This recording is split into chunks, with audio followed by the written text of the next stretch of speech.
Un autre regard sur les victoires, et sur la victoire et sur le combat. Pourquoi je l'ai mis dans cet ordre-là? Justement, lorsque nous regardons ces différents passages, entre autres les passages d'Apocalypse chapitre 10 que nous avons lus, la Bible ne dit pas qu'ils ont combattu à cause des vertus de l'agneau. La Bible dit qu'ils l'ont vaincu à cause du sang de l'agneau. En d'autres termes, l'auteur, expressément poussé par l'Esprit, a voulu donner une emphase sur la victoire au-delà du combat. Et ici, dans le livre de Jacques, chapitre 1, verset 25, que nous avons lu, la Bible déclare « C'est lui qui plongera son regard dans la loi parfaite, la loi de la liberté. » Si l'auteur dit que celui qui plongera son regard dans la loi parfaite, cela sous-entend qu'il y a des lois qui sont imparfaites, mais qui existent quand même. Il dit, nous, notre part, c'est de plonger le regard, non pas sur n'importe quelle loi qui existe, mais de la plonger sur la loi parfaite. Et la Bible ne s'arrête pas là, elle dit, cette loi parfaite s'appelle aussi la loi de la liberté. Si celle-là s'appelle la loi de la liberté, cela sous-entend aussi qu'il y a d'autres lois qui sont des lois de condamnation. Et la Bible nous donne la marche à suivre. Il dit non, non, ne regardez pas les autres types de lois. Regardez essentiellement la loi parfaite. Et la Bible déclare, celui qui plonge ce regard dans la loi parfaite, celui-là sera heureux dans son activité. En d'autres termes, celui qui plonge le regard dans les lois qui ne sont pas celles choisies par Dieu, cette personne aura un problème dans ses activités.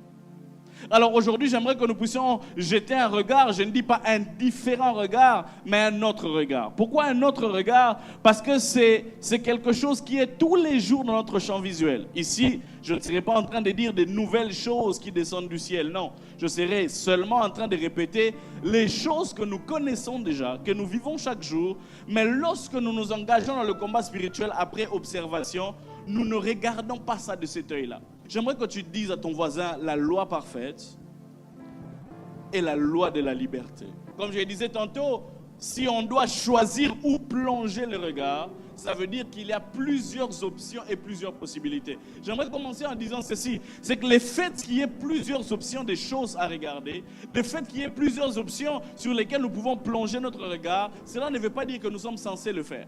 Alors les objectifs de mon enseignement, si vous le voulez bien, cet enseignement vise à révéler notre équilibre biblique quand nous abordons le combat, mais il vise aussi à rappeler notre conscience des chrétiens à la portée plus grande de la victoire que celle du combat, et aussi à mettre en lumière les forces qui font la base de notre victoire et les lacunes de l'ennemi qui font la base de sa défaite. Et aussi, nous donner une pensée plus centrée sur ce que Christ a rendu disponible pour notre paix que sur les ruses du malin. Amen, amen, amen.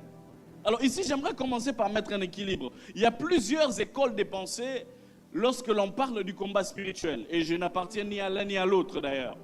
Il y a des écoles de pensée qui disent que, écoutez, Christ a tout accompli. Tout ce qui concerne vos histoires, ils disent même vos histoires de combat spirituel là, c'est des blagues, c'est de l'utopie. Si tu marches très bien avec Dieu, si tu es d'accord avec Dieu, Dieu va t'épargner de toutes ces choses, selon eux. C'est une école de pensée à laquelle je n'adhère pas. Pourquoi? Parce que Christ a dit que tout pouvoir m'a été donné, mais il dit aussi, voici les miracles qui accompagneront ceux qui auront cru. En mon nom, ils chasseront les démons. Christ, sachant qu'il a fait un travail parfait, il nous donne quand même l'autorité de chasser les démons. Cela veut dire que Christ, en faisant son travail, il savait que nous avons une part à faire en restant sur la terre. Et cette part se manifeste par notre cap, ou du moins par la capacité qu'il nous donne de chasser les démons. Et donc, je n'adhère pas à cette pensée-là. Mais il y a d'autres aussi qui vont dans un autre extrême en disant tu ne peux rien recevoir ou tu ne peux rien manifester si tu ne vas pas arracher cela des mains du diable. Ça veut dire que tout ce qui t'appartient est au préalable entre les mains du diable, comme si le diable était devenu l'intendant de Dieu.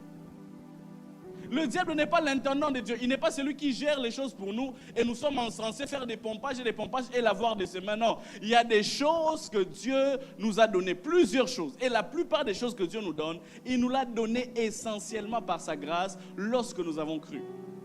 Et puisque Dieu nous a donné ces choses, le diable intervient quand? Il se rébelle pour nous détourner de la voie des choses que Dieu nous a données. Et donc, je n'adhère pas dans la pensée selon laquelle tout doit nécessairement transiter par le diable et nous devons avoir ça chez lui pour les manifester. Je pense qu'il y a certaines choses, lorsque la qualité de notre conversion est bonne, il est possible que nous puissions manifester certaines choses sans nécessairement se battre pour ça. Mais partant de ce que la Bible dit, par exemple dans Jacques chapitre 1 verset 25, la Bible parle d'un type de regard. Il parle de plonger. Dis à ton voisin, plonger. La Bible ne demande pas de jeter un œil, il dit de plonger le regard. Plonger le regard veut dire se laisser entraîner par le courant de cela.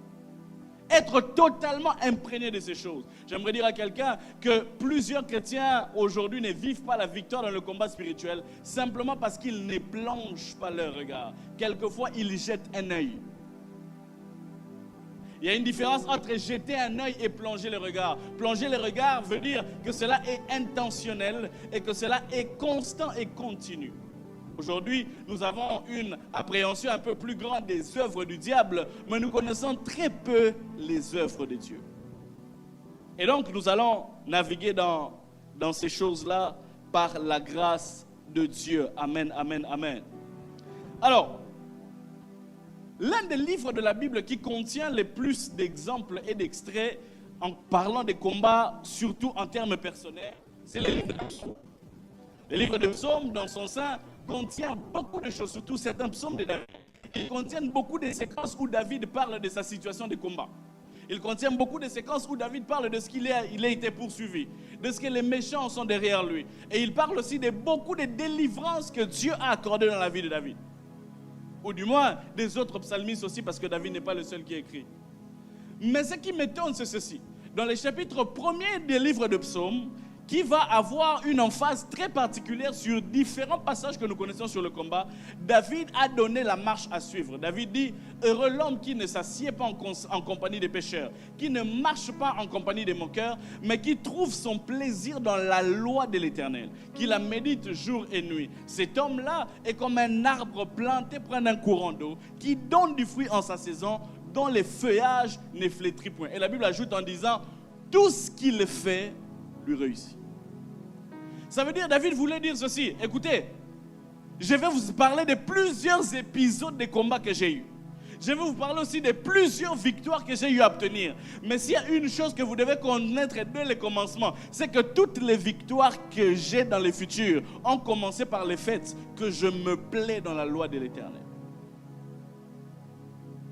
Aujourd'hui, nous avons de plus en plus de chrétiens qui se focalisent sur les adversités physiques, les adversités extérieures, même les choses du monde. Mais David dit non. La finalité dans la victoire dépend du commencement et de comment est-ce que nous avons lancé le go. Et David dit, le go que nous devons lancer est un regard profond sur la loi de la liberté. Alors, l'autre passage que nous avons eu à lire se trouve dans 2 Corinthiens chapitre 10, versets 3 à 5, mais aussi dans Éphésiens chapitre 6, versets 10 à 5.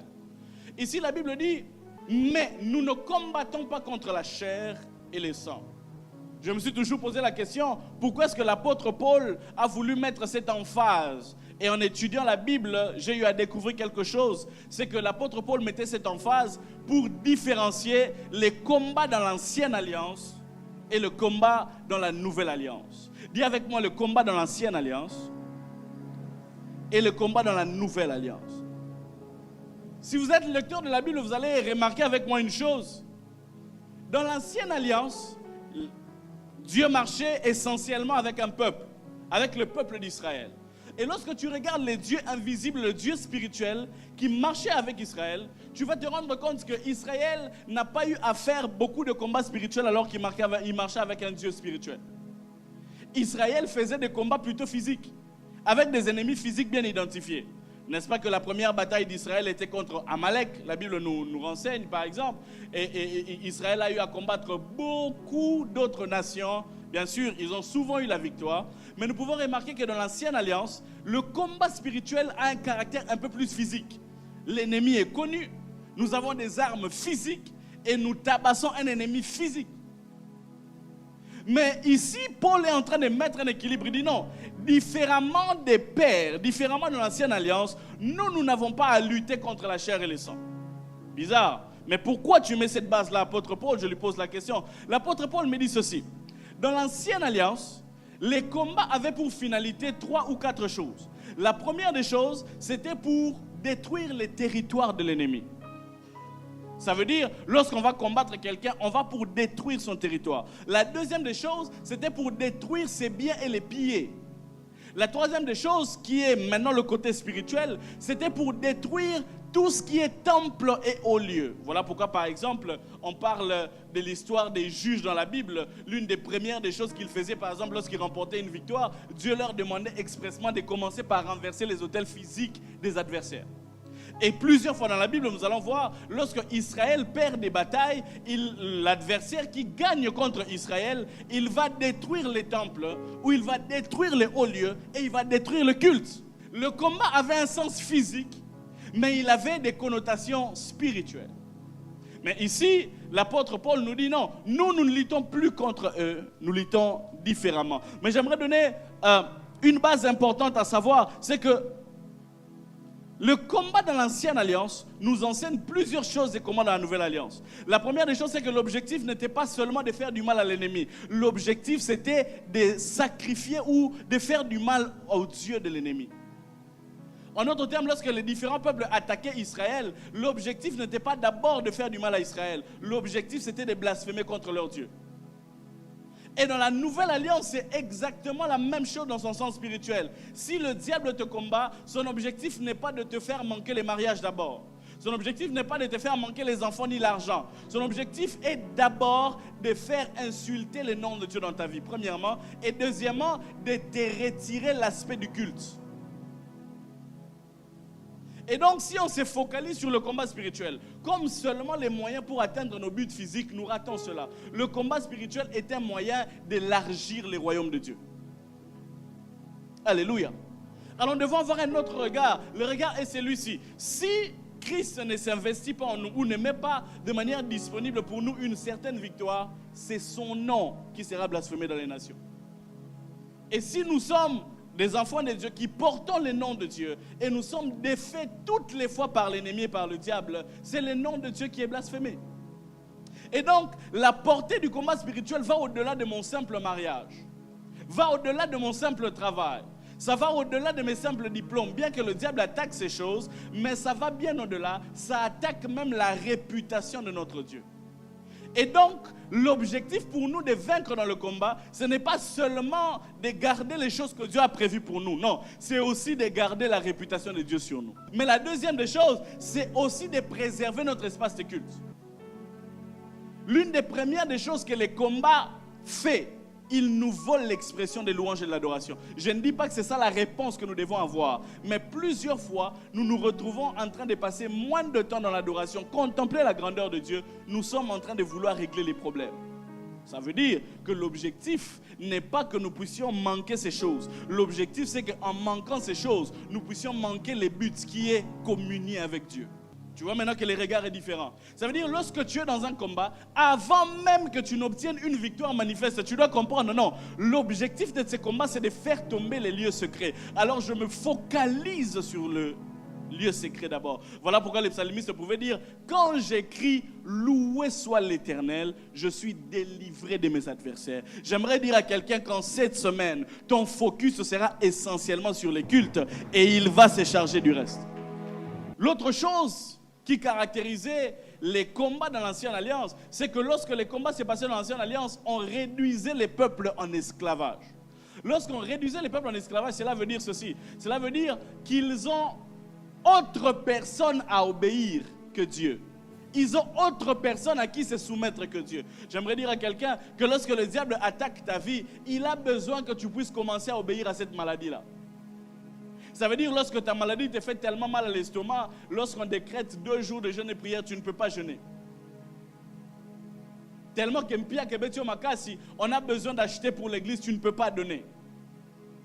L'objectif, c'est que tu puisses obéir à autre chose qu'aux injonctions de Dieu. Mais j'aimerais dire à quelqu'un qu'en cette semaine, tu n'auras qu'un seul maître. Tu n'auras qu'un seul maître. C'est celui-là qui a payé les prix pour toi et qui rendra la victoire disponible. Quelqu'un me dit Amen.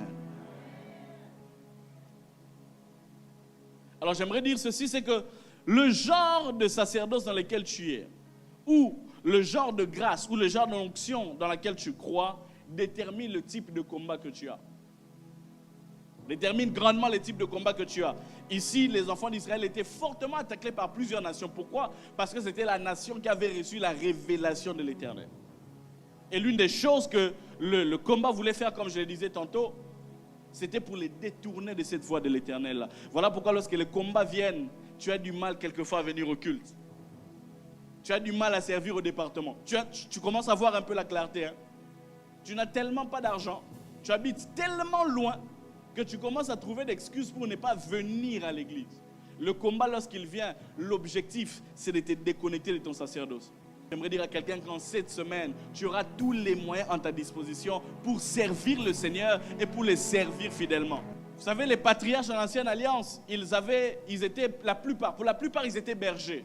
Je me suis toujours posé la question, c'est vrai que c'était les commerces de l'époque, mais le fait que Dieu leur donnait des richesses et que ces richesses-là se multipliaient en bétail, ce n'était pas seulement des choses qui caractérisaient leur richesse, c'était aussi des choses qui allaient vers le temple de Dieu. Parce que ces mêmes richesses que les patriarches avaient, ce sont les mêmes animaux qu'on allait donner au temple. Ça veut dire, si Dieu fait des patriarches des pauvres, ils n'auront rien à offrir dans l'autel. S'ils n'ont pas des animaux, ils ne peuvent rien donner. Et donc Dieu les rendait riches, pas seulement pour avoir des choses pour eux-mêmes. Dieu les rendait riches pour que son temple, qu'il ne manque jamais des choses.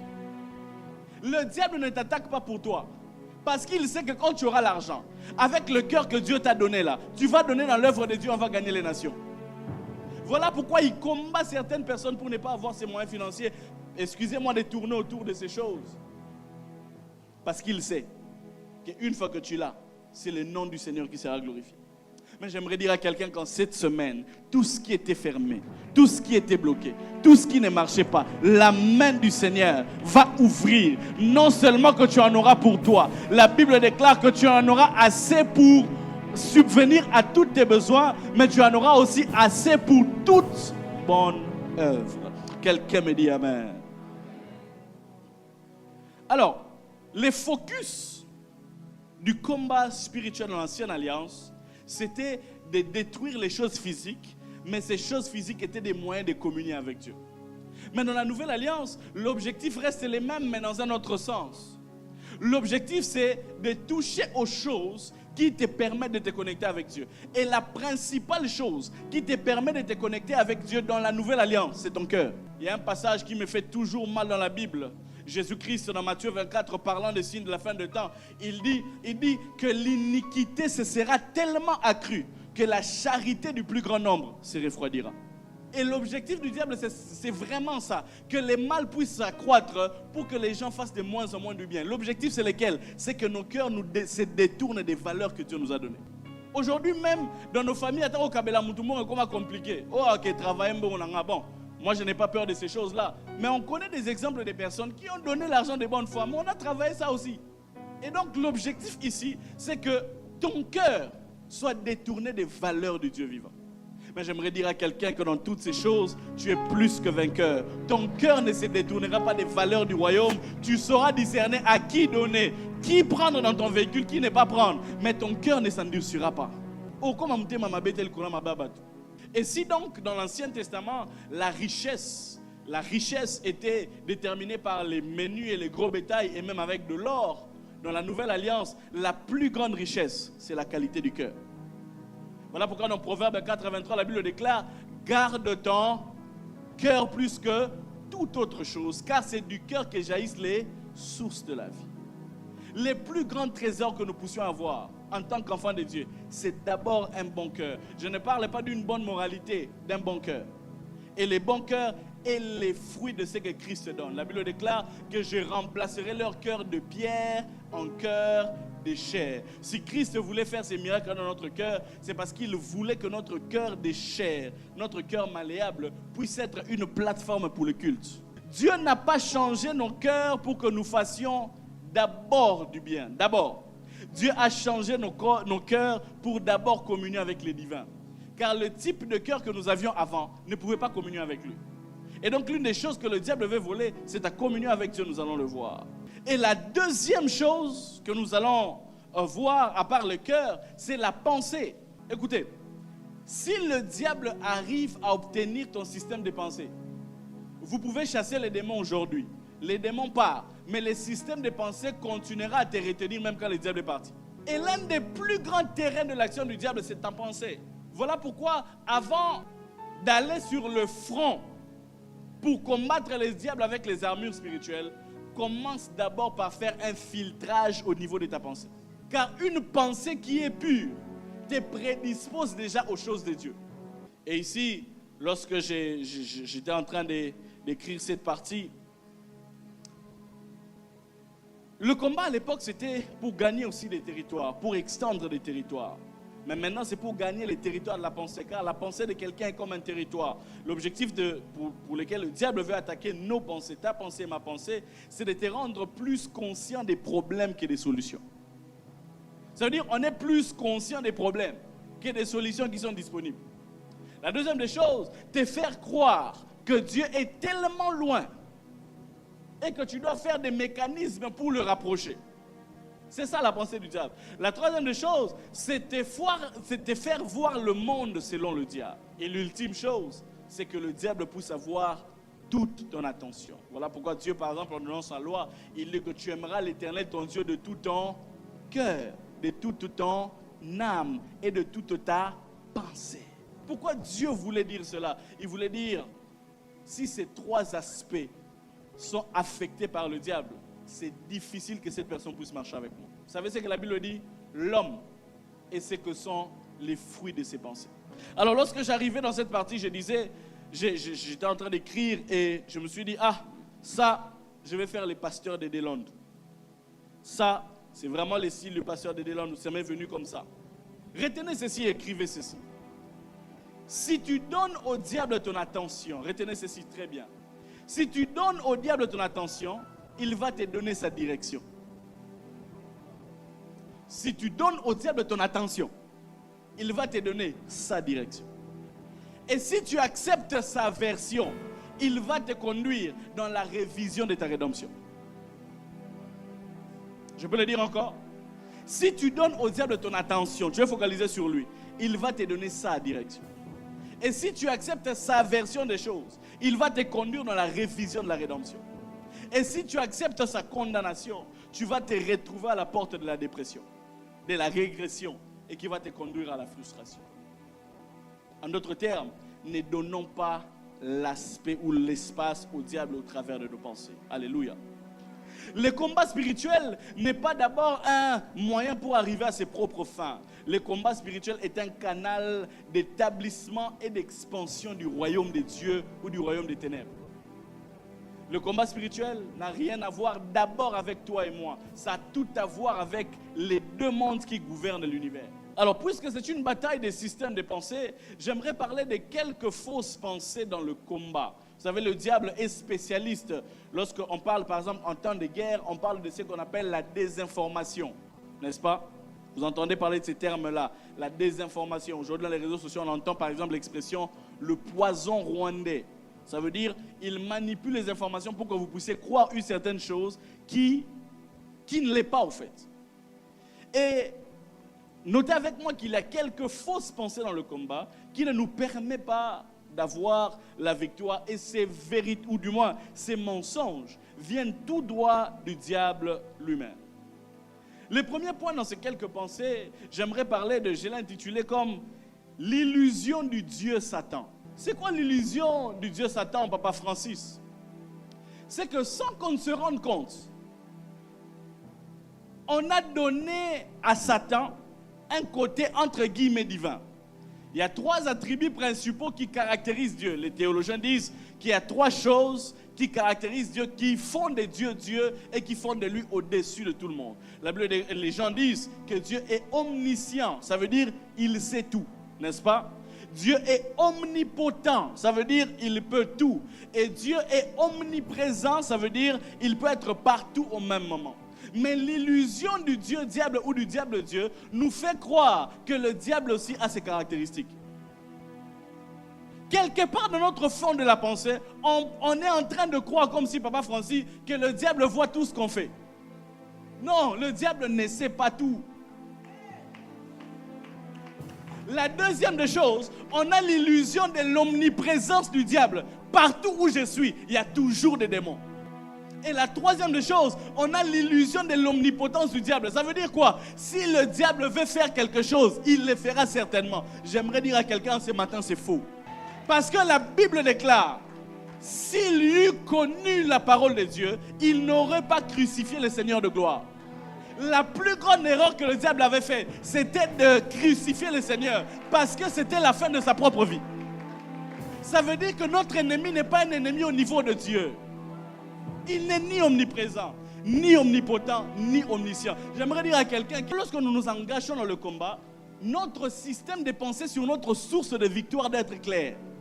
L'ennemi que nous affrontons n'est pas du même rang que le Dieu qui nous soutient. L'ennemi que nous affrontons n'est pas de la même catégorie que le Dieu que nous affrontons. Satan n'est ni omniprésent, ni omnipotent, ni omniscient. Mais il a mis dans la tête des gens une certaine paranoïa où nous pensons que le diable est plus présent que Dieu. Et qu'est-ce que cela entraîne comme conséquence? Nous sommes plus conscients des dangers qui nous guettent. Et nous ne sommes pas conscients de la bénédiction qui est près de nous. Nous sommes plus conscients des problèmes qui peuvent nous arriver. Et nous ne sommes pas conscients de l'environnement de protection qui est déjà là. Nous sommes plus conscients des portes que nous pouvons ouvrir au diable. Et nous sommes inconscients des portes que Dieu met devant nous. Plusieurs personnes perdent dans le combat parce qu'ils ont la pensée que c'est le diable qui est tout autour et qui est en train de tout manigancer. Alors que la seule personne qui a la capacité de le faire, c'est Dieu. Et Dieu veut te faire du bien. J'ai dit que Dieu veut te faire du bien. Moi, lorsque je monte dans un avion, s'il y a une chose dont je suis le plus conscient, c'est la présence de Dieu. Parce que je sais qu'il est possible que le diable puisse manigancer un accident. Je sais.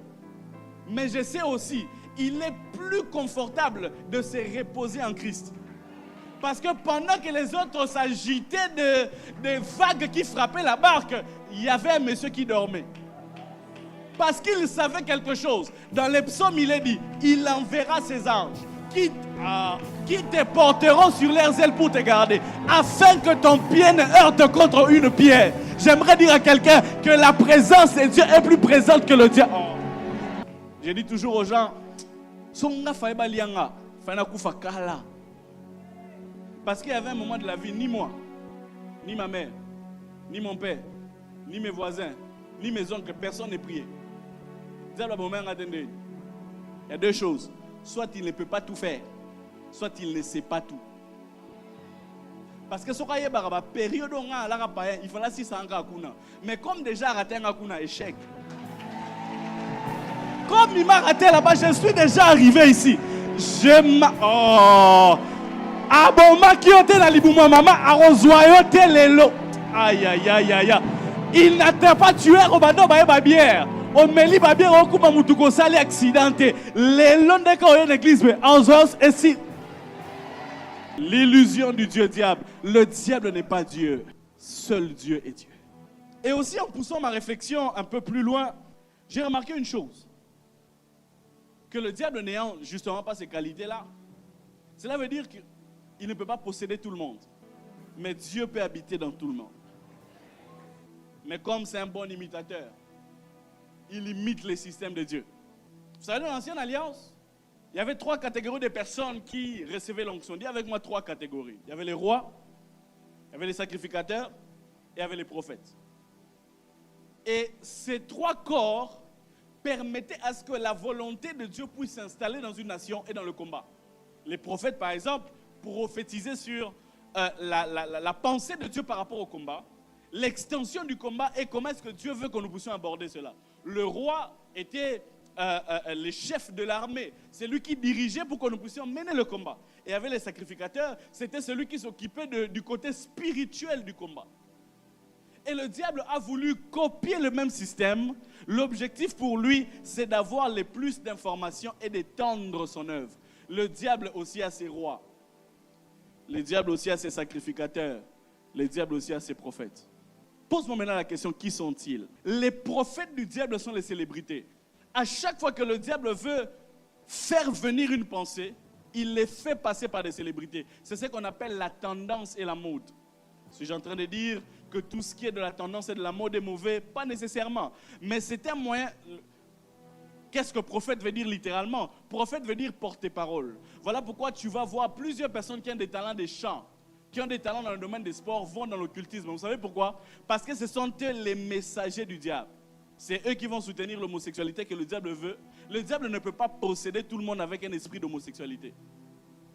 Il envoie ses prophètes pour vous communiquer que ces histoires-là sont normales. Les célébrités sont les prophètes du diable. Et le diable a aussi ses sacrificateurs, qu'on appelle les personnes qui sont dans les sciences occultes. Ils sont en charge de créer des atmosphères en faisant des incantations et des choses bizarres dans différents coins. Pourquoi? Pour qu'une atmosphère spirituelle malsaine puisse régner quelque part. Et le diable aussi a ses rois. Vous savez qui sont les rois du diable? Les hommes riches. Je ne dis pas que tous les hommes riches sont du côté du diable, mais le diable aime beaucoup travailler avec les personnes qui sont riches, bien sûr, en leur apportant de la ruse, parce qu'il sait que ceux qui ont l'argent ont le pouvoir. Et ceux qui ont le pouvoir, ils peuvent contrôler les choses. Les rois du diable sont les hommes riches et les personnes politiques. Écoutez, la Bible déclare, David, incité par le diable, il est allé faire les dénombrements d'Israël. Le diable pousse beaucoup de leaders politiques à l'erreur s'il veut assiéger une nation. Et le diable a donc copié les systèmes de Dieu. Pourquoi? Pour qu'il puisse multiplier son activité. Mais notre Dieu est un Dieu grand. J'aimerais dire à quelqu'un, prise à souka. Dis à quelqu'un, prise à souka. Le diable peut copier un système, mais il ne peut jamais reproduire une nature. Vous savez pourquoi? Parce que Dieu a dit ceci. Les sacrificateurs, je les ai utilisés. Les prophètes, je les ai utilisés. Les rois, je les ai utilisés. Moi-même, je suis descendu.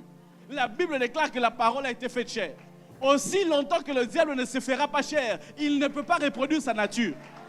Jésus-Christ voulait dire, puisque tu as copié les systèmes, je viens moi-même imprimer la nature. Voilà pourquoi la Bible déclare à ceux qui l'ont reçu, à ceux qui croient en son nom, elle a donné le pouvoir de devenir enfant, oh my God, de devenir enfant de Dieu. Il ne t'a pas fait devenir enfant de Dieu pour le plaisir. Il t'a fait devenir enfant de Dieu pour te mettre sur un piédestal que le diable ne gagnera jamais. Écoutez, le diable peut posséder, mais le diable ne peut jamais se reproduire. Parce que la reproduction nécessite à ce que tu entres par le chemin légal de la terre. Et le diable n'est jamais venu par les ventres d'une. Voilà pourquoi les fils du diable qui marchent dans les mensonges, si tu regardes les mots fils, ce n'est pas le même genre de fils que les fils de Dieu. Les fils de Dieu dont parle la Bible, c'est comme une photocopie de Dieu. C'est comme une reproduction de Dieu. Voilà pourquoi la Bible déclare, nous n'avons pas été engendrés par la chair et le sang. Mais nous avons été engendrés par la parole éternelle qui vit et qui habite éternellement. Ça veut dire lorsque Christ nous a engendrés, il nous a engendrés pour produire les mêmes fruits que lui. Le diable s'est arrêté à copier. Christ a dit non, je n'ai voulu ni offrande. Tu n'as voulu ni offrande, ni sacrifice. Tu m'as formé un corps. Je suis venu, ô Dieu, pour faire ta volonté. J'aimerais dire à quelqu'un, puisque Christ est venu physiquement, le diable ne peut plus copier Asukiwana. Et ici, la Bible déclare, il dit, ayez en vous les sentiments qui étaient en Jésus-Christ. J'aime beaucoup ce passage, Papa Kevin. Il dit, ayez en vous les sentiments qui étaient en Jésus-Christ, lesquels existant en forme de Dieu, n'a pas regardé du fait d'être égal à Dieu, mais s'est humilié lui-même, se rendant obéissant, prenant la forme d'un serviteur et se rendant obéissant jusqu'à la mort de la croix. Jésus-Christ avait la conscience qu'il était Dieu sur terre. Il n'était pas un peu inférieur à Dieu, il était totalement Dieu étant sur terre. Mais le fait qu'il soit Dieu sur terre ne lui a pas interdit de ne pas vivre comme homme. La nature de Dieu à l'intérieur de lui, ou la conscience de la nature de Dieu à l'intérieur de lui, ne lui a pas empêché de vivre comme homme. Et j'aimerais dire à quelqu'un ceci. Le fait que tu sois conscient de ta nature physique, cela ne doit pas t'empêcher de vivre comme enfant de Dieu. Si Christ, dans sa nature de Dieu, a pu vivre comme homme, toi, dans ta nature d'homme, tu peux vivre dans le divin. Voilà pourquoi Christ a fait quelque chose que personne ne peut faire. Il dit, tout pouvoir m'a été donné dans les cieux et sur la terre. Voici, je vous envoie. Et il dit ceci, voici, je serai avec vous tous les jours jusqu'à la fin du monde. Le fait qu'il nous donne sa présence, il nous donne la garantie d'opérer dans le niveau qu'il veut qu'on nous opère. L'ennemi en face de nous est un ennemi rusé, certes, mais pas un ennemi tout puissant. Alléluia. J'aimerais dire une anecdote et dans 10 minutes je vais clôturer. Vous savez, est-ce que vous savez que les démons ne se multiplient pas? Est-ce que vous savez du moins que les anges ne se multiplient pas? Ils sont asexués, ils ne s'accouplent pas pour se multiplier. Est-ce que vous savez cela quand même? Si vous ne savez pas, si vous savez cela, je vous informe. Si vous ne savez pas cela, je vous informe. Ça veut dire quoi? Le nombre de démons qui opéraient depuis toujours, c'est à peu près les mêmes nombres, parce que la Bible déclare qu'il y a certains démons qui sont encore retenus, qui peut-être plus tard seront relâchés. Mais c'est à peu près les mêmes nombres de démons qui opèrent. Qu'est-ce que cela veut dire? Je vous donne ici une intelligence spirituelle, c'est une parenthèse, je vais la fermer. Plus la population mondiale augmente, plus il y aura moins de démons par habitant. Parce que si quelqu'un s'appelait le fou de Gadara qui avait une légion en lui, ça veut dire qu'il y a mon code à concentrer belé. Voilà pourquoi l'une des choses que le diable combat, c'est la maternité. Parce qu'il dit que plus tu as comme belé, plus Aza, moins Aza la banzota en côte, parce que on va multiplier rater. L'un des agendas des globalistes aujourd'hui, c'est d'empêcher la maternité. Et vous savez, ça passe par quoi? À vous faire entrer dans la tête qu'avoir beaucoup d'enfants, c'est un signe de sous-développement. Nana n'avait plus développé que Jacob. Qui était plus développé que Jacob, qui en avait 12? Je ne suis pas en train de dire ici de faire des enfants n'importe comment, non. Mais il faut prier Dieu pour qu'il nous donne assez de provisions pour avoir beaucoup d'enfants. L'islam est en train de grandir en nombre parce qu'il faut beaucoup d'enfants. Je répète, je ne suis pas en train de dire ici de faire des enfants n'importe comment. La planification familiale n'est pas une mauvaise chose. Mais le diable a injecté un venin. Eh, yo ba ne belé bolé bobo tate ba no belé combien 5. Oya basi na sous-développement yo le ki Jacob. Papa, maman, ayez beaucoup d'enfants. Et prions pour que Dieu nous donne la provision pour ça.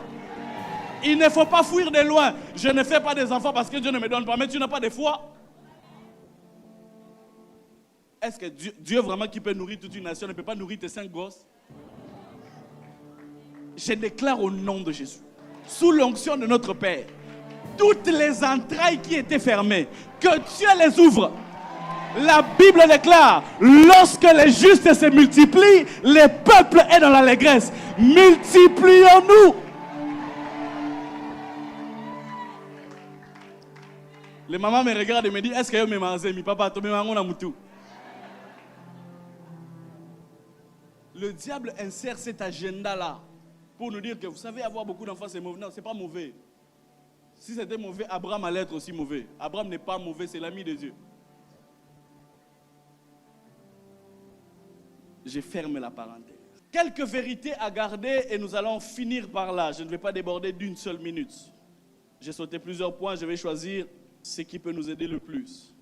Quelques vérités à garder par rapport au combat. La première vérité que j'aimerais que nous gardions, c'est que le diable n'est pas vraiment le maître du jeu dans le combat spirituel.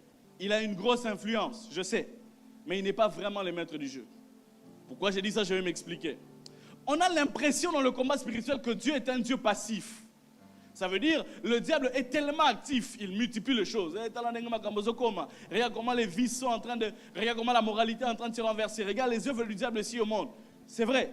Mais on a l'impression dans le combat que nous avons un Dieu passif. Et notre Dieu n'est actif que quand nous l'invitons. Ça veut dire, lorsque le diable est en train de faire ses œuvres, et le jour où nous allons appeler à Dieu, c'est ce jour-là que Dieu va comme sortir de son sommeil pour dire, ah, ok, je viens gérer ces histoires. J'aimerais dire à quelqu'un que c'est fou. Dieu n'est pas passif. Parce qu'un Dieu passif ferait de lui un Dieu qui réagit. Or, notre Dieu ne réagit pas. Notre Dieu crée. Ça veut dire le monde dans lequel nous sommes, c'est lui qui a créé. Et il ne peut pas réagir. Et pourquoi je dis cela? La Bible dit que dans 1 Corinthiens chapitre 10 verset 13, la Bible déclare que Dieu ne permettra pas qu'une tentation au-delà de nos forces nous parvienne. Et il dit dans la tentation, il trouvera un moyen d'en sortir. En d'autres termes, lorsque le diable est en train de préparer les choses, avant que cela ne puisse arriver, ça passe par les filtres de Dieu. Dieu filtre et fait passer ce qui est à ton niveau. Pourquoi est-ce que cette vérité est importante? Tout combat qui t'arrive, tu as la capacité de les vaincre. Dieu ne laisse pas un combat qui est disproportionné par rapport à toi. Si ça t'est arrivé, ça veut dire qu'à l'intérieur de toi, il y a la capacité d'avoir la victoire. Parce que notre Dieu n'est pas un Dieu passif. Avant que la chose ne t'atteigne, il a tamisé et il a amené le niveau, il a amené la chose à ton niveau. Lorsque nous avons cette conscience, nous abordons le combat avec une mentalité de victoire. Pourquoi? Parce que c'est un combat à notre portée. Dieu ne laisse pas Satan, Linga Bambo et Ba. Vous savez, moi aujourd'hui, si Satan m'envoie un combat à la proportion du pasteur Dédé, c'est compliqué. Avec toute la charge que les pasteurs ont. Moi, avoir le même type de combat que lui, c'est compliqué. Si un combat m'arrive, ça veut dire que c'est passé par les filtres de Dieu et c'est à mon niveau. Ça, c'est une conscience qu'il faut avoir. Et la Bible déclare, dans la tentation ou dans l'épreuve, dans le même endroit, il trouvera un moyen pour nous faire sortir. Pourquoi j'ai dit ça? La Bible dit ceci, que nous n'avons pas à lutter contre la chair et le sang, mais nous avons à lutter contre les principautés, n'est-ce pas? Contre les autorités, contre les dominations et contre les esprits méchants ou dans les lieux. Dis avec moi, dans les lieux. Ça veut dire quoi? L'atmosphère où les choses du diable se manigancent, c'est dans les lieux célestes. Mais pour que ces passages puissent avoir leur accomplissement, Christ dit non. Puisque eux, ils sont dans les lieux célestes, en train de faire leurs histoires avec leur hiérarchie, moi aussi, je vais faire quelque chose. La Bible déclare qu'il nous a bénis de toutes sortes de bénédictions dans le... Ça veut dire quoi? Dans les mêmes types d'environnement de combat. C'est dans les mêmes types d'environnement de victoire. Voilà pourquoi David dit ceci. Tu dresses devant moi une table où? En présence de mes adversaires. La table qu'il dresse, c'est au même endroit du combat. J'aimerais dire à quelqu'un ceci. Que dans le même endroit du combat, Dieu va faire sortir une table. Il va oindre d'huile ta tête. Et ta coupe va déborder. Et David dit, oui, les bonheurs et la grâce m'accompagneront tous les jours de ma vie. C'est quoi la finalité? Moi, lorsque Dieu te fait vaincre, c'est pour que tu restes dans la maison de l'Éternel. J'aimerais dire à quelqu'un, en cette semaine, lorsque tu auras les victoires, ne fuis pas la maison de l'Éternel. Les derniers points, nous allons prier. Le diable est rusé. Et face à la ruse, quelquefois, la puissance ne marche pas toujours. Face à la ruse, il faut une intelligence. Face aux ruses du diable, quelquefois, ce n'est pas l'intensité de la prière, mais c'est la profondeur de la révélation. Entre Jacob et Ésaü, qui a volé l'autre? Qui a volé l'autre? Moi, j'aimerais dire que c'est Ésaü. Vous savez pourquoi? Jacob connaissait la révélation du droit d'aînesse, alors qu'Ésaü ne connaissait pas. Et Jacob est venu vers Ésaü, il lui a dit, vends-moi ton droit d'aînesse, parce qu'il connaissait les implications spirituelles. Et Ésaü a dit, qu'est-ce que j'ai à faire de ces droits d'aînesse? Je te les vends. Mais 20 ans plus tard, lorsque le père veut venir, Ésaü veut usurper Jacob. Il veut aller avoir la bénédiction du père. Mais si Ésaü était sincère, il aurait dit, père, ne me bénis pas. Ça fait 20 ans que j'ai déjà vendu le droit de bénédiction. Ésaü a voulu mentir aux yeux de Dieu, alors que Jacob a menti aux yeux du père. On peut s'en sortir lorsqu'on essaie de tromper le Père, bien que ce n'est pas une qualité. Mais on ne s'en sortira jamais lorsqu'on veut vendre Dieu. Dieu, dans le secret, sait que Ésaü avait déjà vendu. Mais pourquoi tu n'es pas sincère pour dire qu'il n'a qu'à déjà?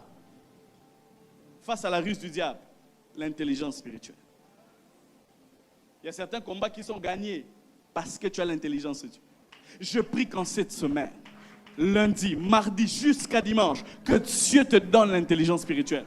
Face à la ruse, que l'intelligence te soit renouvelée. Face à la manipulation d'Ésaü, que quelqu'un puisse aussi intercéder pour toi. Au nom puissant de Jésus-Christ.